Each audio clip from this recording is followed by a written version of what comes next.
You are listening to Over and Back's Basketball Mysteries of the 1970s.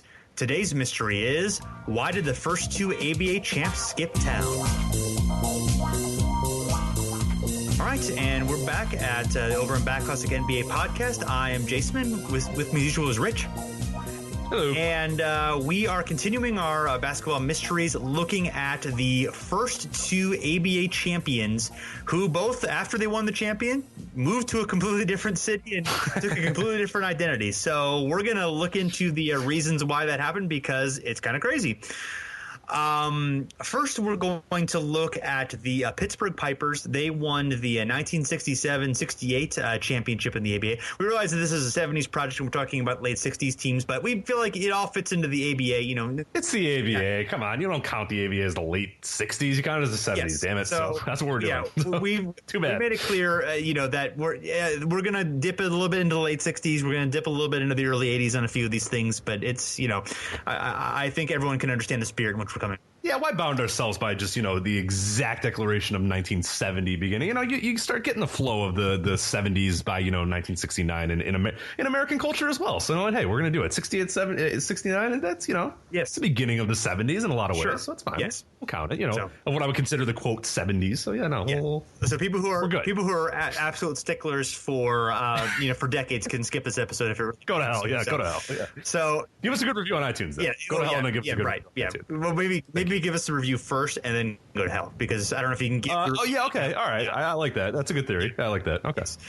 So their top player was Connie Hawkins. He was a New York City playground legend, in the mold of Julius Erving, but before Julius came around. He had been blackballed from the NBA for a gambling scandal that he was reportedly failed to report a bribe, although it was never proven in court, and largely seen as unjust, as other players who were implicated in those things, Roger Brown and Doug Moe, who all were big stars for the early ABA because they were guys who, weren't available to the NBA because of that, because they've been banned. He had played in Pittsburgh already with the ABL team, the Wrens, in 62 and 63, or 61, 62, I think. So he had a history there, and I think it stayed there for the most part. He did play for the Harlem Globetrotters, and I believe played some AAU ball, but didn't really like the Globetrotters, and obviously was.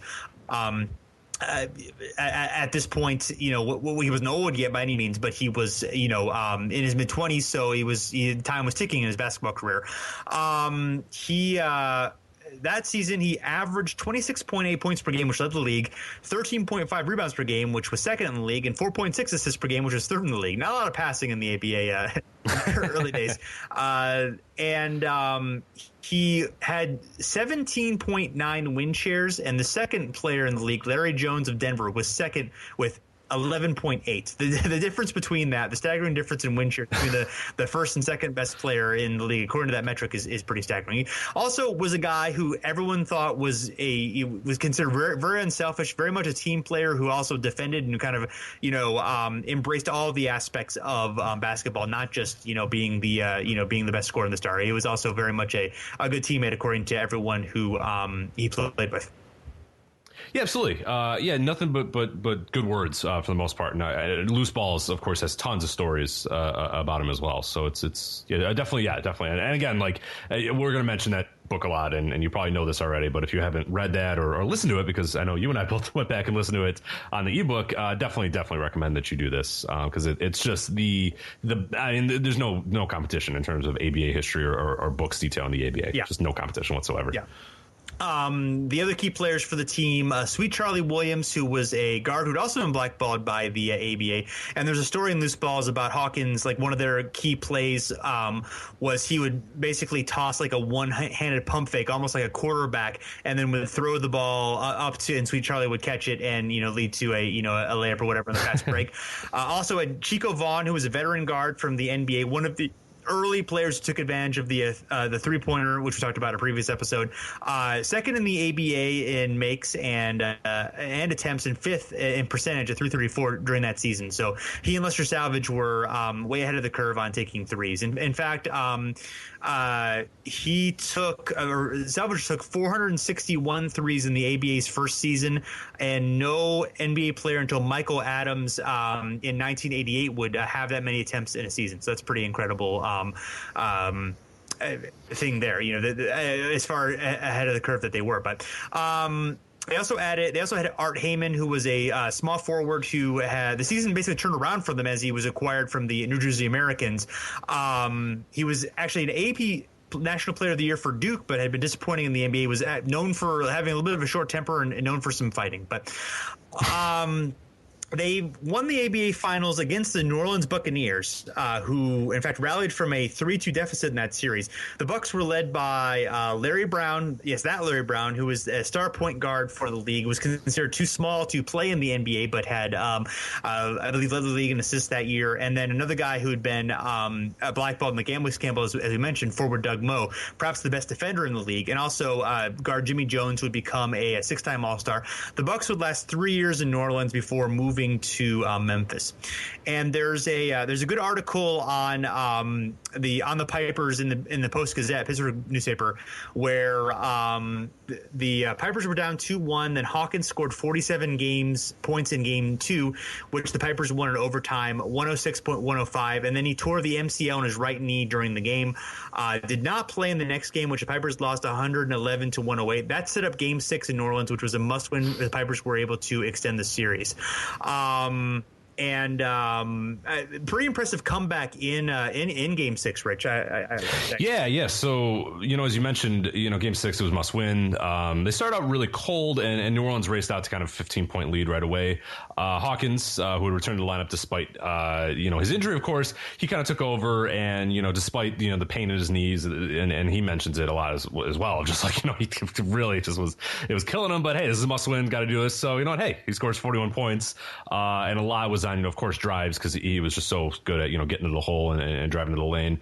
Scores 41 on mostly drives. And the Pipers get a 118-112 comeback victory, and that sets up the 7th and decisive game in Pittsburgh. Yeah. Fortunately, the crowds hadn't been good there, so I don't know if the Pittsburgh's going to have a good home court advantage, or maybe not. Yeah, maybe there was one game that they actually sold out really well. They had, in fact, the game was delayed for an hour because there weren't enough ticket takers and sellers to get everybody in, which is great. That's perfect. Yes, that's so ABA there. They're like, yes. Like people are actually coming. No, we're not ready for this. So it was a close game, and Williams had 35 points, Hawkins had 29. The Bucs stayed within striking distance until the final few minutes. Doug Moe had 2 technical fouls and was ejected after he claimed the officials had let Hawkins get away with a double dribble. The even-tempered Doug Moe, never known for getting into a fight, was ejected from the game. And then the Pipers won the game 112-113, reigning as the first ABA champions. 122. I'm sorry, 122. Someone will correct you and say that you said it wrong. Yes. So just to let Thank you. Yes. No. The fun thing, the Pipers actually shared a nickname with the Cleveland Pipers, who won the 62 ABL championship, which was the predecessor of the league to the ABA, the only season they completed in that league. Until this year, 2016, Pittsburgh could actually say it won a Pro Hoops championship more recently than Cleveland. So great. Yeah, they won though. Thank God could say until 2016, yes. Or else people would be very upset, and rightfully so for our Cleveland fans. But that game 7. I mean, I think there's even a story in Loose Balls where a lot of the ABA guys were like, they of course didn't want the game. They weren't going to rig the series to get it to go to game 7 or whatever. But a lot of times said that was just a huge part in that league sort of gaining some steam, because they said, we're kind of in newspapers, like they're kind of covering us, like, yes. People actually came to this game, like people were interested. Oh my God, there's this big game 7 in this new league or whatever. And they say a lot of ways it kind of put them on the map in some ways in terms of just getting coverage where they had not gotten any coverage. Nothing, like it basically existed in a vacuum in a lot of ways. And this was the first time where a lot of people started to say, oh hey, the ABA exists. That's pretty cool. That's kind of fun. So it was definitely an important game in the league's history. Yes. So despite the success in that one game, the Pipers left for Minnesota in the ABA second season. The Muskies had just left Minnesota, though, and moved to Miami. So that was a questionable decision. But according to Loose Balls, this was at least in part because the ABA's president, George Mikan, wanted to have a team in Minneapolis where he lived and where the ABA was headquartered, because he had his travel agency there, and basically to agree to have him be the ABA president, or I guess he might have been ABA commissioner, but either way, whatever title that he officially had, part of the agreement was you had to have the I'm not moving to New York, so you have to have it in Minneapolis, which angered a lot of the owners and eventually led to Mikan being ousted as commissioner a couple years later, although he was important for getting some credibility for the league since he was a huge name in basketball and was important in getting the league launched, even if his commissioner is known for mostly for having some major gaffes. But yeah, absolutely, yeah, no, and like he did a lot to get him, like you said, I mean, a lot for them to get him on the map. But then it was sort of a point where, again, you read a bunch of stories about this, where there was times where he was kind of about to lunch on a lot of stuff, and just didn't seem like he really wanted. At a certain point, he his worth had probably been extended, and the league was starting to get a little bit older, and just really the league started getting a little bit more respectable, and didn't need that guy being sort of a figurehead in a lot of ways, and a lot of ways a lot of owners thought they were kind of holding them back by putting league offices in Minneapolis or whatnot. So definitely, I mean, it did his job for the first few years of getting that league on the map, but yeah, by a certain point they kind of wanted to move on and get going. So sure. But definitely did his job, and definitely was an important part of why the ABA existed in the first place. Yeah. He also, it was his idea to have the 3-pointer. So yeah, exactly. And the red blue ball. Those were his innovations. Those were his ideas to include that. Those are must-haves for including those in league. So those are those are things the league's obviously known for. So he was smart in that respect. But putting the Pipers in Minnesota, not so good. Injuries all over after their new coach, Jim Harding, basically ran his players in the ground during really long practices. They hardly had any chance to recuperate, and all the top guys in the team, Hawkins, Williams, Vaughn, and Heyman, all of them were injured. And in fact, the coach physically attacked the chairman of the Pipers during a All-Star banquet before the All-Star game, and then the coach was fired on the spot, but it was too late to save their season. They returned to Pittsburgh again, but surprisingly, or not surprisingly, that did not go well. They were not very accepted there. Fans kind of held a grudge against the team. Plus, Connie Hawkins went to the NBA, did not go back to Pittsburgh, so that obviously was a huge drawing card for them, or potentially would have been. And they ended up lasting 2 seasons until folding after the 1972 season. The one interesting thing they did during that time, but they I guess they did a couple other interesting things, but they they had a select your new nickname contest, and the name Pioneers was selected as the winning entry, but a local school, Point Park College, already used that name, so they threatened legal action. There was also a contestant sued the team, saying that the winning Pioneers entry did not stay within the designated 25 word contest limit, so they ended up just choosing Condors instead. So this is a story from Remember the ABA, by the way, which of course, other than Loose Balls, those are really the two incredible resources for the ABA, the Loose Balls book and Remember the ABA website, both incredible resources for people who are interested in the ABA and have been helpful in our research. So that's about it. If you visit the Heinz History Center in Pittsburgh, you can see the first ABA championship trophy won by the Pipers. So at the Western Pennsylvania Sports Museum, which is in the Heinz History Center. So let's plan a road trip there. Let's do that. Yeah, we'll do a live podcast in front before they kick us out. So we'll see what we can. They should probably let us. They shouldn't kick us out, right? I feel like they'll let us do it. We'll see. We'll send an email. Last question. Yeah, or maybe just go and just do it. And if we get kicked out, that's right. Exactly. Then we got a good story for the cast. A good story for the podcast.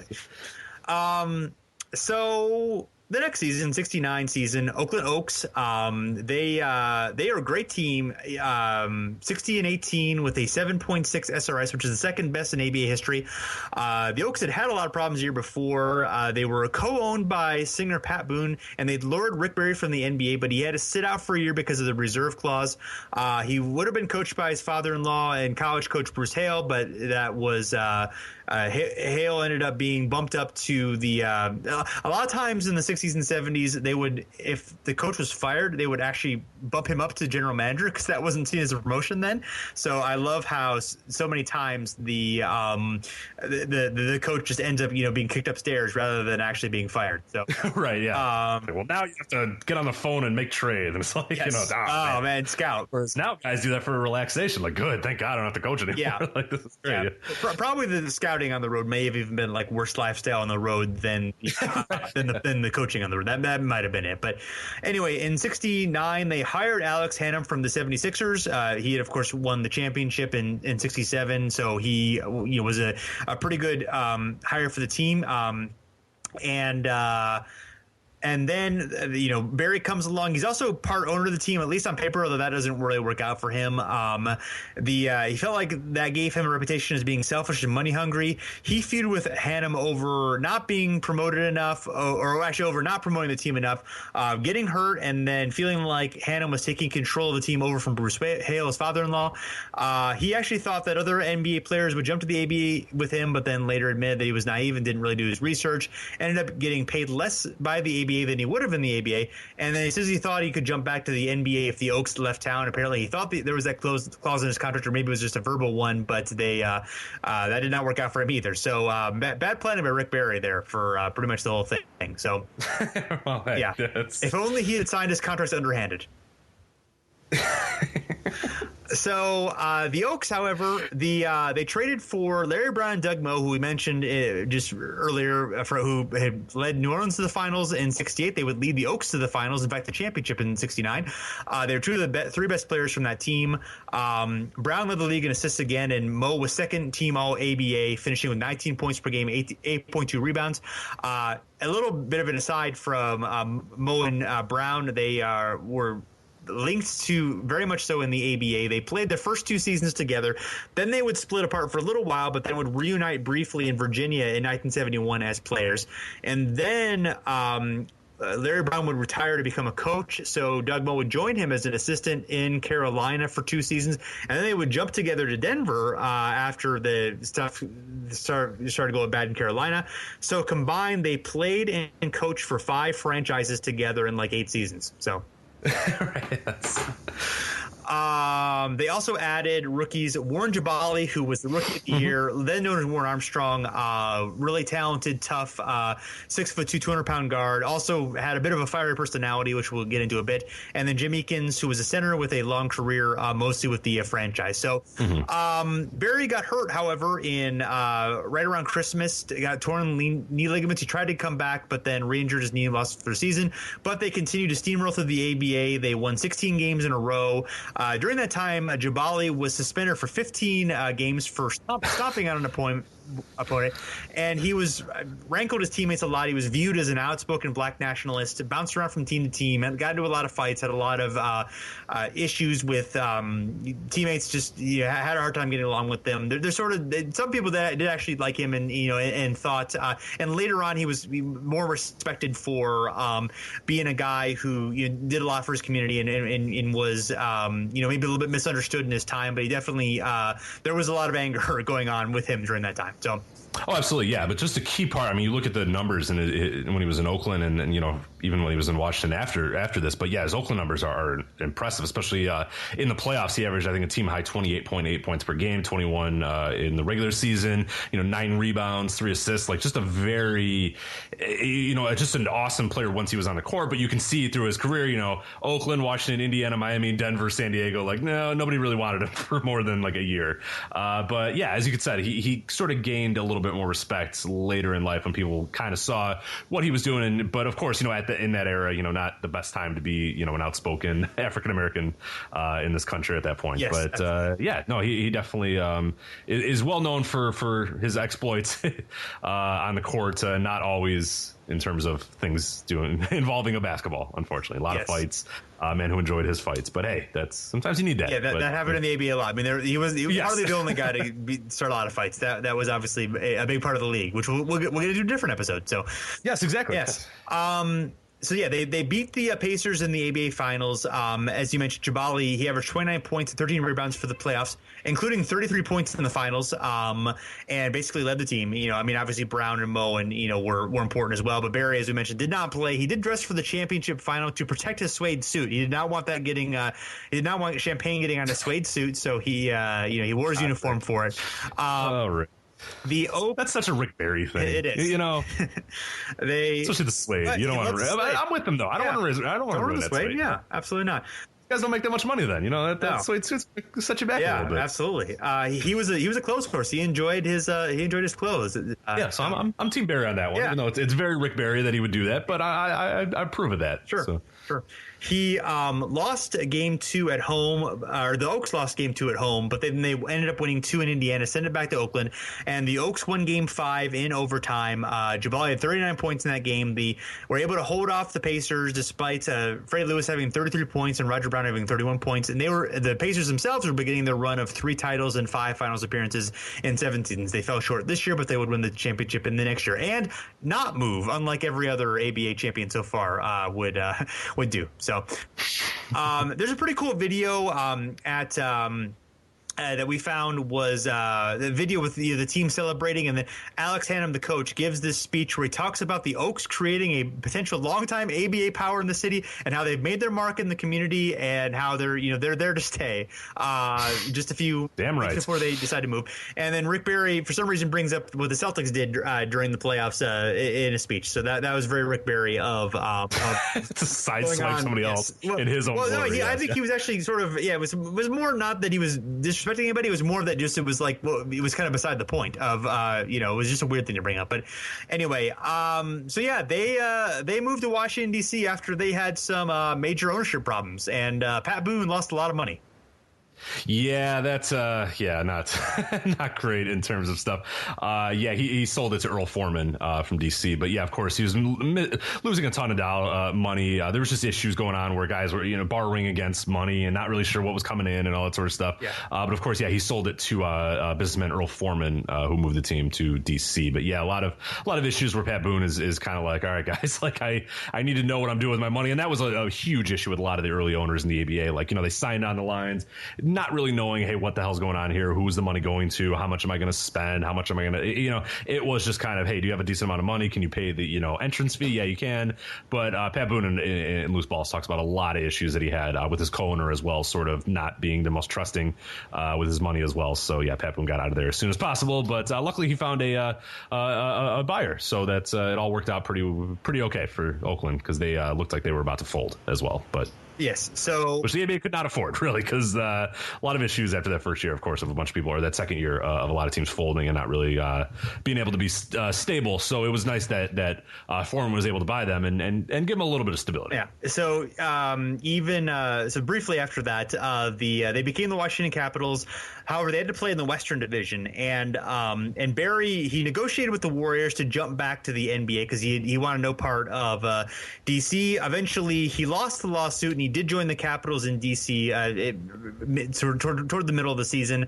However, when they moved to Virginia to become the Squires, he did an interview with Sports Illustrated where he insulted the region and basically forced a trade to the New York Nets, where he spent a couple seasons before his contract that he had signed with the Warriors to go back to the NBA actually took effect. So he decided at that point, even though he kind of wanted to stay with the Nets, he didn't want to have to sit out a year and decided to go and play with the Warriors again. So, and then the rest is history, as to say. The Squires were perpetually, basically, they were always struggling with money, despite having guys like Julius Erving and George Gervin later when they were both very young. They always were forced to sell those players to the more powerful teams, and they held on to survive the ABA's last season, but folded just before the merger, leaving them out of any settlement. So after all that, they did not, get any. It was like days before too. That's the other thing too. It's like it was a little bit a month, but it was right, month, because they couldn't pay that entrance fee, so they were out, and then like, hey, by the way, we got this windfall of cash coming, and we're merging with the other league, but bye, thank you. Yeah.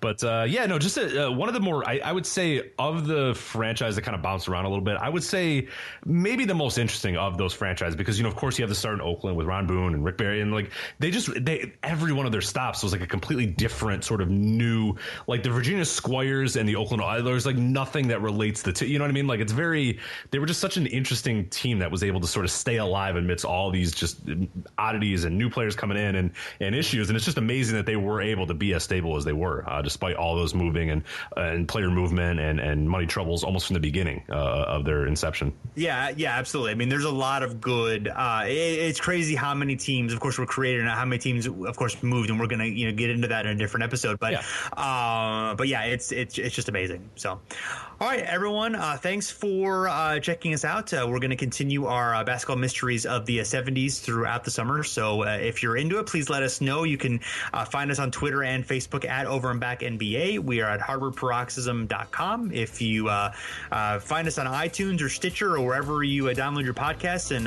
if you can, leave us a review, preferably a good one. We like that. It makes us feel good. And until next time, thanks for listening. We'll be back again soon. Next time on Basketball Mysteries of the 1970s. And apparently a ref had to come up and tell the guys, like, no, you're done, like, you won. And they didn't know, like, they were ready for the huddle. Like, it's like we've always just had the 2-pointer. It was, he recalls, it was 68 feet behind the brand new 3-point line, but still they weren't wired to do that. It was a 2-point shot.